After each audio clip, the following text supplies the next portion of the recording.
오늘 제목은 믿음이 오기 전, 믿음이 오기 전후, 그렇게 나누어서 제목이 믿음이 오기 전후 이렇습니다. 자, 23절에 보면 믿음이 오기 전에 이렇게 말씀하고 있습니다. 믿음이 오기 전에는 그러면 어떤 상태에 있었느냐? 사람들이 우리는 율법 아래 매인바되고 계시될 믿음의 때까지 갇혔느니라.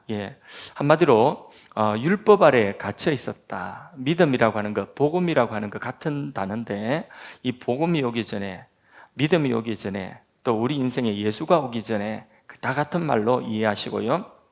오기 전에, 믿음이 오기 전에는 율법 아래 갇혀 있었다. 믿음이 올 때까지는 다 율법의 종이 되어져 있었다는 것입니다. 다니엘 기도회에 나오시는 강사님들 가운데 탈북하신 탈북민들이 그 중에 간증하시는 간증을 우리가 듣게 되면 그분들이 탈북하는 과정에 얼마나 큰 고초를 겪으며 정말 그 생사를 넘는 강을 건넜다는 것을 간증을 통해서 우리가 부분적으로 정말 힘들었겠구나, 그렇게 알 수 있습니다. 압록강까지 오는데도 아무나 국경까지 올 수도 없고, 그 국경까지 와서 이제 강을 건너야 되는데 그 강을 건너는 것이 너무 힘들죠.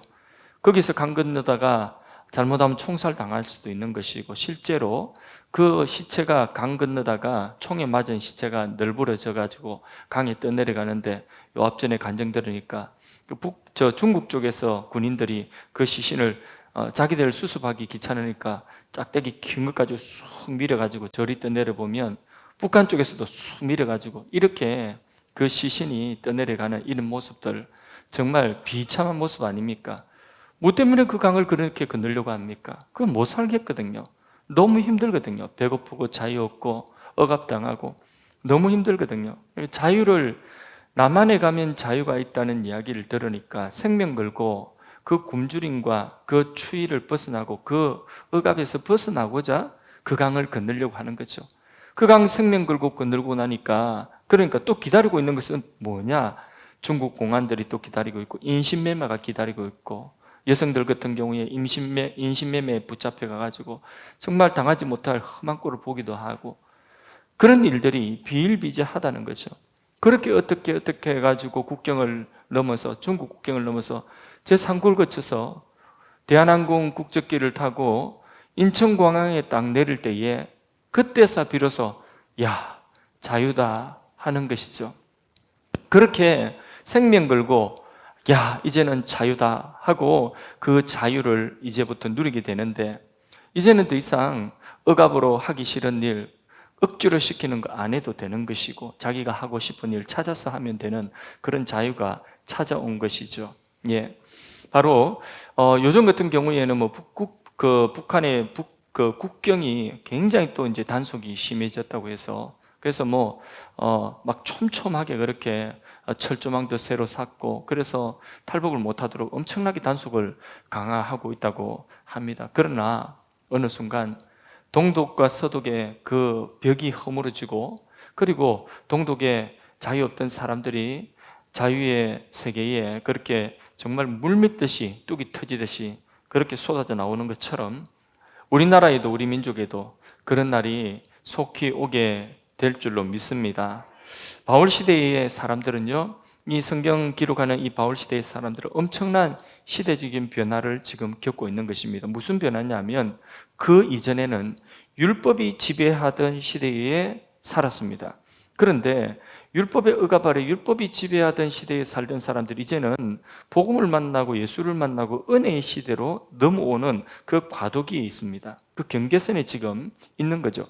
역사의 경계선에 이 시대 사람들이 지금 살고 있는 것입니다. 그래서 오늘처럼 우리가 딱 정리된 것이었기 때문에 혼돈이 많이 되는 것입니다. 이 갈라디아 교인들이 예수를 믿고 이제 교회 교인이 되고 예수를 믿고 자유를 얻은 거죠. 그리스도 안에서, 복음 안에서 은혜 안에 들어온 겁니다. 이제는 자유 아래로, 은혜 아래로 들어온 것입니다.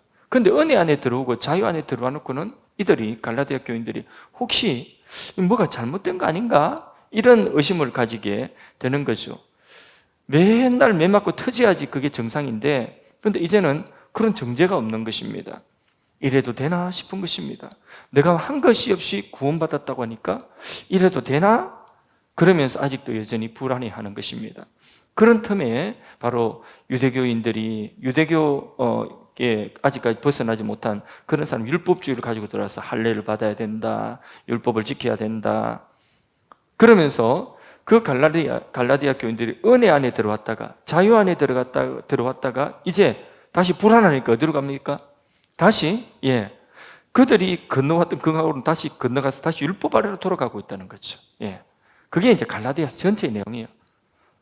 그렇게 어떻게 건너온 강인데 다시 은혜 아래에 들어왔다가 다시 율법 아래 또 다시 그 정죄 아래로 다시 돌아가느냐, 이 어리석은 자들아. 그리고 그 사람들을 어리석게 만드는 그런 다른 복음을 전한 사람은 뭘 받을 것이라고요? 저주받을 것이다. 이렇게 말씀하고 있는 것이 갈라디아서의 전체의 내용입니다. 복음을 듣고 어떤 사람은 내 마음대로 살자. 이제는 내가 구원받았으니까 한 번 구원은 영원한 구원, 내 마음대로 살자. 자유방임으로 흘러가면 그건 복음을 잘못 깨달은 것이죠. 그죠? 그 다른 복음이에요. 저주받아야 되거나. 구원파가 그런 거죠. 그죠? 큰 교회사의 이단의 줄기 중에서 구원파가 그런 거예요. 예수 믿고 내가 구원받았으니까 그러니까 이제 다시는 회개할 일도 없고 그러니까 이제는 다시는 우리가 사는 거에는 문제 없다. 그러면서 그 삶이 방종으로 돌아가는 것. 이게 바로 십자가의 원수예요. 예수님의 십자가를 모욕하는 거예요. 그거는. 죄짓고 또 짓고 그러면 양심의 가책이 없고 양심의 가책이 그게 오히려 네가 잘못된 거야. 네 구원 못 받은 거야. 구원 받았으면 한 번 구원 받은 거 영원한 건 확신하고 그래서 네가 어떻게 살든지 우리가 어떻게 살든지 그 구원의 힘이라면 그런 거야. 구원을 깨달으면 된 거야. 그럼 마음대로 사는 거죠. 그래서 세월호 같은 배 떼고 그런 거 아닙니까? 그러니까 자기 마음대로 사는 거예요. 이게 십자가의 원수입니다. 복음을 잘못 깨달은 거죠. 은혜 안에 들어온 것이 그것이 그들에게서는 착각인 것입니다. 반대로 어떤 사람은 갈라디아 이 교인들처럼 뭔가 불안한 거예요. 예수 믿는 것만으로 구원받았다니 뭔가 불안한 것입니다. 그래서 다시 어디로 율법주의로 돌아가는 거죠. 율법을 지킴으로 구원받는다. 그러면서 또 다른 율법을 만들어내기 시작하는 그 율법 아래 그 규율 아래 속박하고 거기에 갇혀 살지는 만족이 없는 것, 신앙생활하면서 기쁨이 없는 것입니다. 자, 율법은 이렇게 연약한 그 죄인들을 그리스도께로 인도하는 역할을 하는 건데, 근데 다시 율법의 정죄 아래 들어가 버린 이게 갈라디아 교회의 형편이라는 거죠. 율법의 기능은 분명합니다. 연약한 죄인인 것을 깨닫게 하고 그 죄인이 살 길은 무슨 길이죠? 그리스도를 붙잡는 길이요. 그리스도를 믿는 그 믿음의 길밖에 없다. 그거거든요. 24절 읽어봅니다. 24절 그런 내용입니다. 있습니다. 이같이 율법이 우리를 그리스도께로 인도하는 초동교사가 되어 우리로 하여금 믿음으로 말미암아 어렵다함을 얻게 하려 함이라. 여기 율법은 무슨 역할을 하고 있다고요? 초동교사가 되어서 우리를 어디로 이끄냐? 믿음으로 그리스도를 믿는 믿음으로 이끌어간다. 우리에게 무슨 소망이 있나? 우리의 행위에 무슨 의지할 게 있나? 무슨 공로가 있나? 우리가 착한 일 하면 얼마나 착하다고 우리가 천국 갈 공로가 되나? 우리가 그런 의가 어디 있나? 우리는 그런 의가 없다. 우리는 죄인이다. 그걸 깨닫게 해주는 거죠. 그러니까 보세요. 우리 십계명만 봐도 그렇지 않습니까? 십계명, 1계명 쭉 나가는데 우리 인간의 계명만 해도 부모를 공경하라. 그래도 나름대로 효자다. 그리고 또 살인하지 말라. 나 사람 안 죽였지. 이렇게 쭉쭉 나가잖아요. 그죠? 근데 십계명의 마지막 계명은 뭡니까? 내 이웃의 아내나 내 이웃의 남종이나 내 이웃의 여종이나 내 이웃의 재물이나 그런 모든 것들을 마음속으로 탐내지도 말라. 거기 딱 가니까 자유로운 사람이 없는 거예요. 속에 있는 자기 마음, 자기 탐심을 비추니까 거기 자유로운 사람이 없는 거죠. 그러니까 십계명 마지막 계명과는 딱 걸리는 겁니다. 그러니까 나도 죄인이구나. 살인은 안 했지만은, 도둑질은 안 했지만은, 간음만 안 했지만은, 그러나 나도 죄인이다. 십계명 하니까 죄인이다. 근데 그 십계명의 속마음, 속에 비추는 그 탐심까지도 딱 하나님이 그 중심을 보신다고 했는데 예수님은 그것을 더 밝히 보여주시죠. 마음으로 형제를 미워하는 것, 그 마음속에 있는 것, 그것까지도 보신다 했죠. 그러니까 그 마음의 부까지 들어가 보니까 누구든지 그 율법 앞에서는 다 뭐라고요? 죄인이다. 우리는 이제는 살 길이 없어요. 죄값은 사망 아닙니까? 죄 지으면 심판 면할 길이 없는 거죠. 그럼 지옥 가는 거죠. 그럼 우리 희망이 없는 거예요. 그것을 우리는 우리 스스로는 희망 없는 죄인이라는 그것을 보여주고 우리를 누구에게로 인도한다고요? 그리스도께로 인도하는 선생이 바로 누구라고요? 율법이다, 율법. 율법 기능 그거다. 초등교사라고 했는데 초등교사라고 이게 조금 그래요. 이 초등교사라고 하는 이 번역이 개역 개정에서 조금 그래요. 이전의 번역은 뭐였죠? 초등교사가 아니라 개역판에서는 몽학선생이라 몽학선생. 예. 원래 원어는 파이다고고스라고 하는 단데 이게 뭐냐면 후견인 이런 뜻이에요. 후견인, 가정교사, 후견인 이런 뜻인데 근데 차라리 초등교사보다는 초등교사면 지금 우리 저기 하늘초등학교 여기 영종초등학교 교사 초등학교 교사 이렇게 생각할 거 아닙니까? 어린 아이들을 가르치는 뭐 학교 선생님 이렇게 생각하니까 조금 이제 그게 어감이 좀 뜻을 분명히 드러내지 못한 거예요. 차라리 몽학선생이라고 번역한 것이 이전께 좀 더 뜻에 와닿는다. 몽학선생이라는 건 이겁니다. 우리 이제 한글 성경이 번역될 때에 중국말 성경을 가지고 번역을 했거든요. 근데 중국이라고 하는 이 큰 나라가 한때에 몽골족에 의해서 지배를 받았거든요. 몽골이 중국을 통일한 때가 있었습니다. 그때에 몽골의 지배를 받으면서 이 한족들이 몽골의 지배를 받는데 한족들이 자존심이 있지 않습니까? 원래 주류는 한족이거든요. 이 한족들이 자존심이 있지만은 그 몽골의 문화를 받아들이기 싫은 거예요. 그 글과 또 풍습을 받아들이기 싫은 거예요. 그런데 이 몽골이라고 하는 나라가 이 중국을 천하를 통일하고 있으니까 그걸 배워야 되는 거예요. 그래서 몽학이라고 하는 것을 가르치는 몽골의 풍습과 몽골의 문화 언어 이걸 가르치는 거죠. 한족들이 그걸 배워야 돼요. 중국 전체의 모든 중국 그 소수민족뿐만 아니라 주류인 한족들이 이 몽학을 배워야 되는 거죠. 배우기 싫은 거 억지로 배워야 되는 거죠. 그러니까 잘못하면 몽학 선생님 무서운 거예요. 권력을 가지고 있으니까, 힘을 가지고 있으니까. 거기서 나온 거예요. 그게 몽학 선생 배워야 되는 것이죠. 예, 훈육하고 무서운 그런 바울 당시에 가정교사, 후견인 이런 이제 제도가 있었다고 그래요.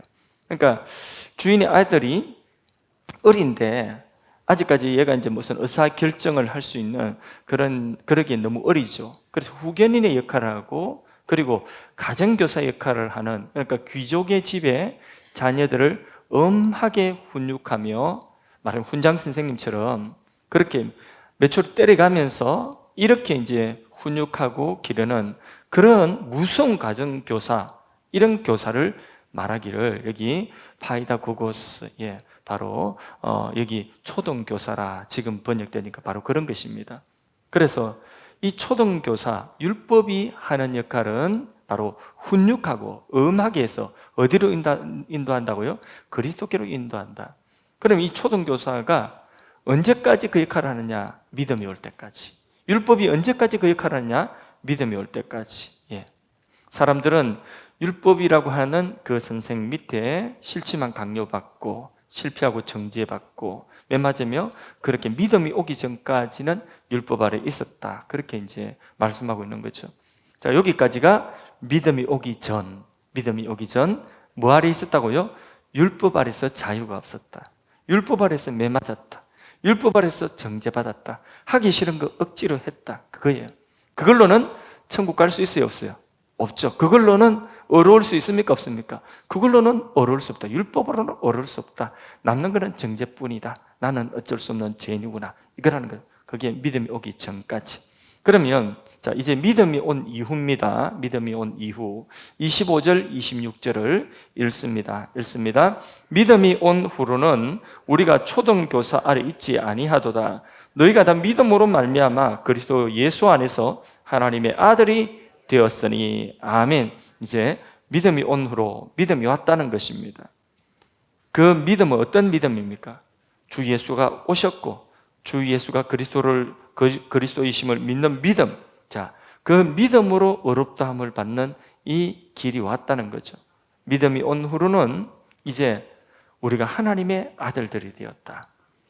믿음이 온 이후로, 믿음이 내 인생에 온 이후로 하나님의 아들들이 되었다. 믿음으로 말미암아 예수 안에서 하나님의 아들이 되었다. 이제 더 이상 종이 아니라는 거죠. 이제는 하나님의 아들의 영을 받았다. 더 이상 몽학 선생한테 매 맞을 필요가 있어요, 없어요? 없어요. 몽학 선생한테 더 이상 간섭받고 매 맞고 할 필요가 없다는 거죠. 왜? 믿음이 왔다는 거예요. 몽학 선생은 언제까지 힘이 있느냐? 어디까지 몽학 선생의 역할이냐? 바로 믿음이 오기 전까지 그 역할만 하는 거예요. 이제 믿음이 왔으니 몽학 선생이 집에 가라는 거죠. 더 이상 이제는 그 몽학 선생이 때리 패고 정죄하고 훈육하고 이제 그렇지 않는다는 것이죠. 그래서 속박받거나 어떤 자유를 박탈당하거나 그러지 않다는 거죠. 예, 믿음이 온 이후로는 율법의 정죄에서 해방, 믿습니까? 완전히 해방. 정죄에서, 율법의 정죄에서 완전히 해방, 믿습니까? 그리고 이제는 하나님의 아들의 자유를 얻었다. 그게 로마서 8장이 말씀하고 있는 그 중요한 내용이죠. 자, 이러한 현상은 우리 개인의 차원뿐만 아닙니다. 개인의 차원뿐만 아니라 사회적으로도 어떤 역사 속에서 한 사회가 개화되고 변화되고 사람의 인권이 개선되고 하는 것은 바로 믿음이 오면 회복되는, 그전에는 어떤 사회든지 보면 철저한 계급이 있었고 그 계급 하에서 반드시 눌리고 억압받는 그런 일들이 있지만은, 그러나 이 믿음이 오고 난 이후에 그 사회는 반드시 영적으로, 정신적으로, 그리고 경제적으로, 문화적으로, 신분적으로 이 모든 것들이 다 뭐냐? 개화되고 회복되는 역사가 오는 것입니다. 그래서 우리 인생에 믿음이 온다는 게 참 중요합니다. 언제 믿음이 왔습니까? 우리 근사님들은 언제 내 인생에 믿음이 왔습니까? 내 인생에 믿음이 오기 전에는요, 다 우리는 율법의 정죄 아래 있는 사람이에요. 우리는 죄인이고, 그리고 율법이 딱 다가서면 우리는 죄인이다. 그래서 그 법에 의해서, 율법에 의해서 우리는 심판을 받아야 돼요. 그게 믿음이 오기 전에, 우리 인생 믿음이 오기 전에 우리는 다 정죄받아서 지옥 갈 사람이에요. 우리에게 희망 없어요. 그런데 언젠가 우리 인생에 믿음이 왔죠, 그렇죠? 예, 저는 청년 때에, 모태신앙이지만 청년 때에 내게 믿음이 왔습니다. 근데 우리 인생에, 우리 근사님들, 집사님들 인생에 언제 믿음이 왔습니까? 그 믿음이 온 것이 너무 중요한 거죠. 우리 자녀들 가운데도 어릴 때는 주일학교 잘 따라다니고 졸졸졸졸 그렇게 찬송도 따라 부르고 하더니 머리가 조금 더 커가지고는 난 모른다 하고, 난 안 믿는다 하고, 난 안 가겠다 하고, 그렇게 부모님들 속을 썩이고 그러지 않습니까? 아직까지 믿음이 오지 않아서 그래요. 그 친구들이 어느 순간 믿음이 와야 돼요. 그 인생에 믿음이 와야지 그 인생이 달라지는 것입니다. 그 인생, 그때부터 의미 있는 인생이 되는 것입니다. 믿음이 온다는 것은 너무나 중요합니다. 믿음이 온다는 것은 이제 더 이상 종의 영을 받는 것이 아니라 하나님의 아들의 영을 받게 되는 것입니다. 아버지의 사랑을 받게 되고, 실수해도 괜찮아요, 안 괜찮아요? 괜찮아. 다시 일어서면 돼요. 실패해도 괜찮아요. 실패해도 그 자리에서 툴툴 털고 일어나면 됩니다. 예, 범죄해도 괜찮다고 말하면 그렇지만 범죄해도 살 길이 있습니다. 왜? 철저하게 회개하고 돌이키면 다시 출발할 수 있습니다. 그게 믿음이 온 이후에 우리에게 주어진 특권이죠. 왜? 우리는 종이 아니니까, 우리는 아들이니까. 한 번 죄지었다고 두 번 죄지, 3-4번이다. 그리고 세 번째 똑같은 죄 지면 너는 호적에서 파버린다. 이런 부모님 혹시 그게 여기에 그 초등교사 같은, 율법 같은 그런 부모님 계십니까?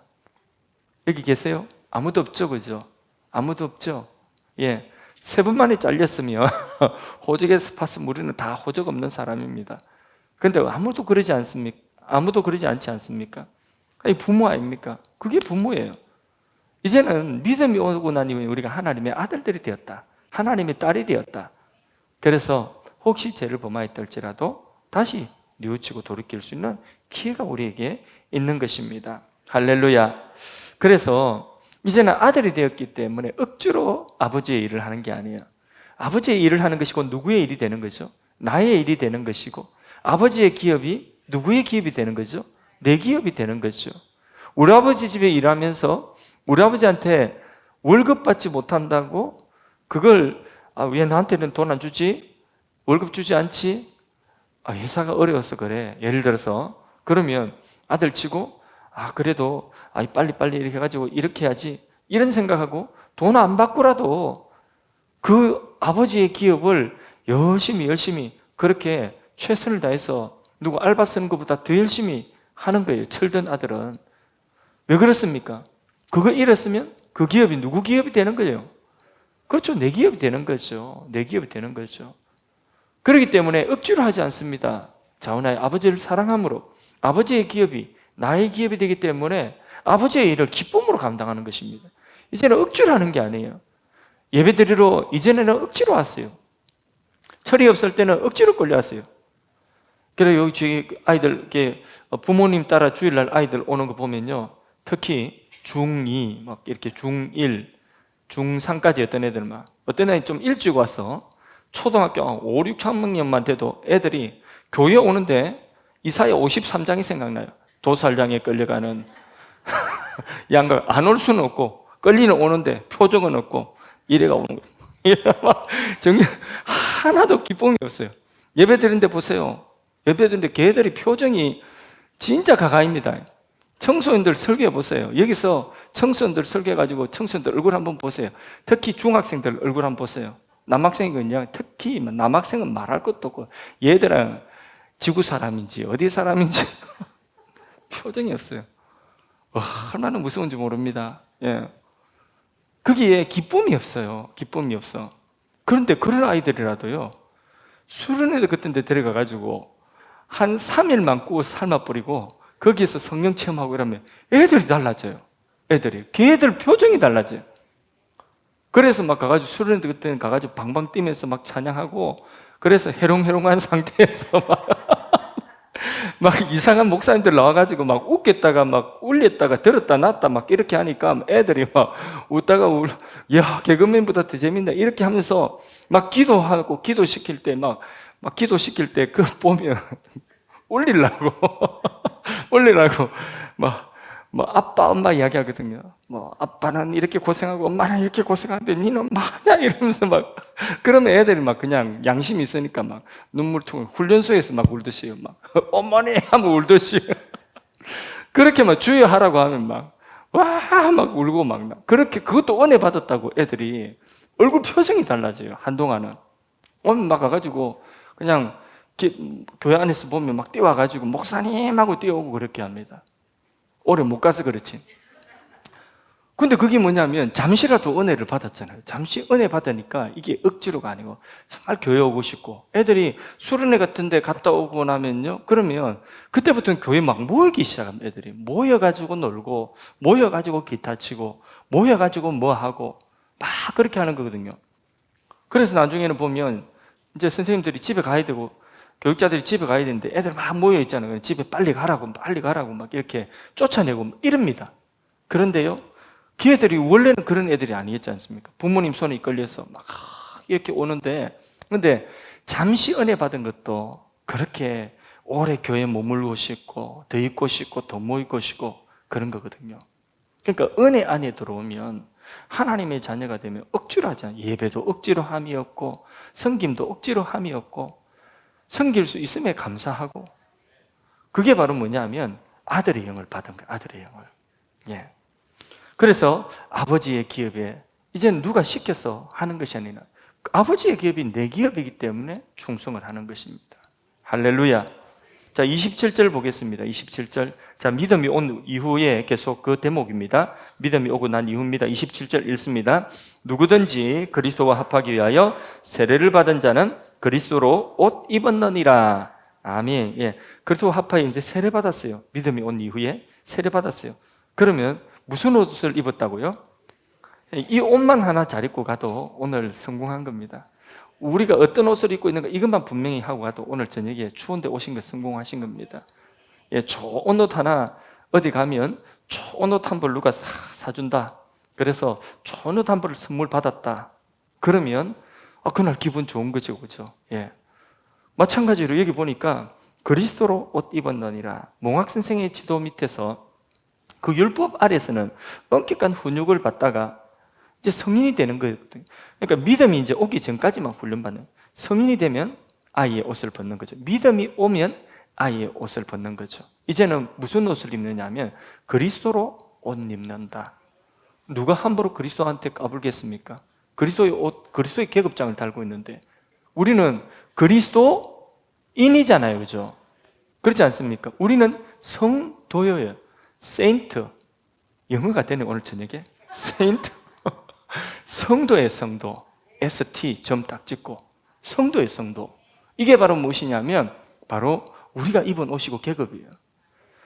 뭐 육군사관학교 그 훈련생들도요, 사관생도지만은 그들이 훈련소 가서 훈련받을 때는 똑같이 병사들과 병들과 훈병들과 똑같이 구릅니다. 똑같이 구르고 똑같이 조교에 의해서 얼차례 받고 막 앉았다 일어났다 깨구리 뛰기 하고 막 이렇게 하다가 나중에 그들이 다 수료하고 나서 인관을 하고 그 계급장 딱 달고 그리고는 장교복을 딱 입으면 그때부터는 뭐 조교들이 함부로 못하는 거죠. 그때부터는 자유가 있고 거기에 그 옷이 주는 권위가 있는 것입니다. 힘이 있는 것입니다. 그러니까 율법 아래에 있을 때는 어쩔 수 없어요. 근데 이제는 믿음이 오고 이제는 믿음이 온 이후에는 누구로 옷 입었다고요? 우리가 그리스도와 함께 세례를 받고 그리스도로 옷 입었는데 세례받았다는 게 뭡니까? 함께 죽고 함께 산다는 거죠. 이 옷을 누가 벗길 수 있어요? 없어요? 없어요. 그러니까 이 옷을 입은 것이 얼마나 놀랍습니까? 우리가 이렇게 천국에 어느 날 갑자기 하나님께서 우리를 천국에 불러가셨어요. 준비도 안 됐는데 천국에 갑자기 불러갔어요. 천국에 갔습니다. 얼떨결에 갔습니다. 여기 어딘가 하고 쭉 들어가는데 여기 문지기가 여기도 있고 여기도 있고 여기도 쭉 있는데 아무나 못 통과해요. 인천공항은 어떻게 하다가 하나 통과할 수는 있습니다. 들어오면 안 되는 사람이 들어올 수도 있습니다. 실수로. 그런 일이 있을 수 있습니다. 인간이 하는 일이기 때문에. 그런데 천국의 문은요, 아무나 못 들어가요. 여기는 천국의 문은 들어오기로 하나님이 들어오라고 하는 사람만 들어오는 거예요. 아무나 천국에 못 들어가는 거죠. 그런데 우리 얼떨결에 그냥 갑자기 예를 들자면 얼떨결에 천국에 갔어요. 그래서 이 천국이 어딘가 하고 쑥 들어가는데 이 문지기들이 다 있는데 그냥 통과하는 거예요. 얼떨결에 다 통과하는 거예요. 그런데 왜 통과가 된 거죠? 예, 그리스도로 옷 입었다는 거죠. 우리의 행위의 옷을 보는 것이 아니에요.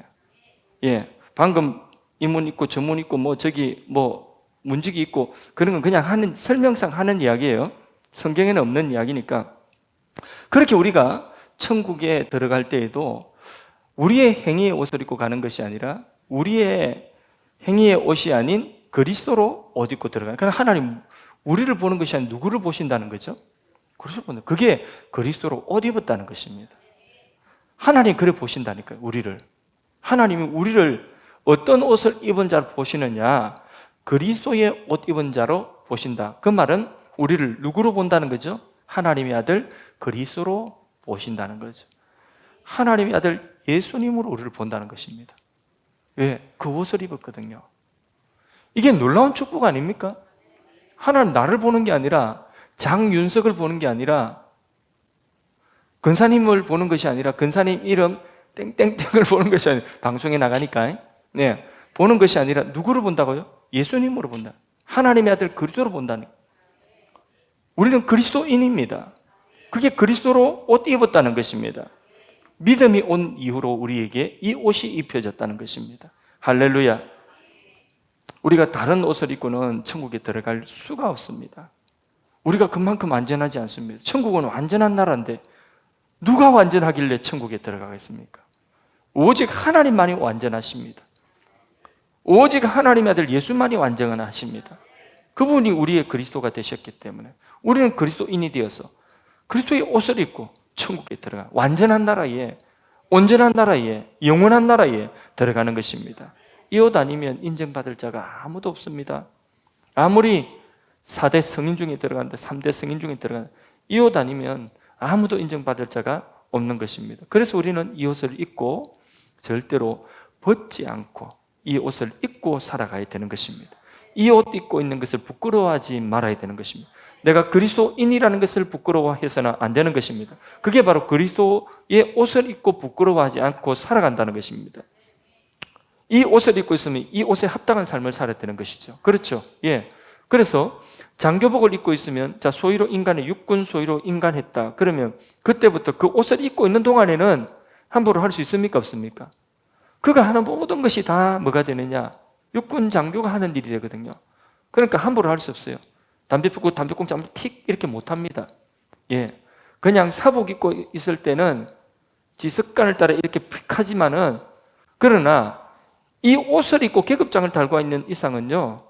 정복을 딱 입고 있는 이상 그렇게 하면 안 됩니다. 그렇게 해서는 안 됩니다. 집사님은 그렇게 안 하셨죠, 그죠? 하실 분이 아니에요. 그렇게 그렇게 할 수가 없어요. 옷을 입고 있으면. 저도 목사의 옷을 입고 있지 않습니까? 목사의 옷을 입고 있으니까 어디 가서도 내가 목사인데 하는 그 옷을 입고 있기 때문에 그 목사의 옷 입고 있는 것 때문에 행동이 내가 세상 사람들하고 똑같이 그렇게 행동할 수가 없어요. 목사의 옷이 뭡니까? 그거 눈에 보이지 않잖아요, 그죠? 근데 보여요. 희한하죠? 우리 아들도 그러고, 뭐 사람들 그래요. 영판 목사님이라고.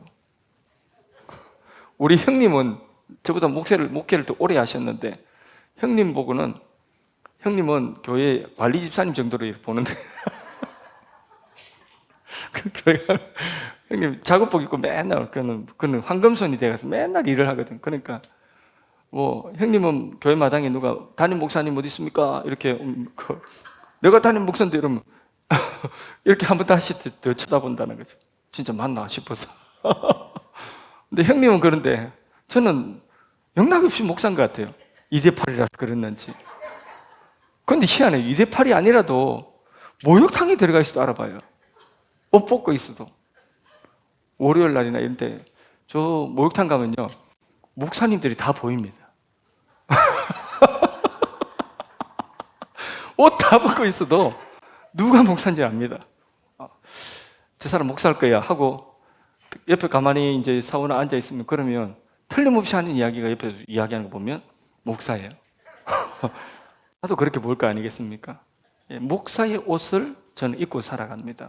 그래서 목사의 옷에 어울리지 않는 행동은 하기가 쉽지 않습니다. 우리가 그리스도의 옷을 입고 살아가야 되는 것이죠. 이 옷이 축복의 옷이지만은 내 방식대로 이제는 살 수가 없는 것이죠. 이전에 살던 믿음이 오기 이전의 삶의 내 방식대로는 이제는 살기가 어려운 것이죠. 그게 그리스도로 옷 입고 살아가는 삶인 것입니다. 할렐루야. 자, 마지막 놀라운 선언을 보겠습니다. 28절 봅니다. 28절. 너희는 유대인이나 헬라인이나 종이나 자유인이나 남자나 여자나 다 그리스도 예수 안에서 하나이다. 아멘. 지금에 와서는 이 말이 너무 당연한 말씀이지만은 바울 당시 고대에는요 신분이 다 있어요.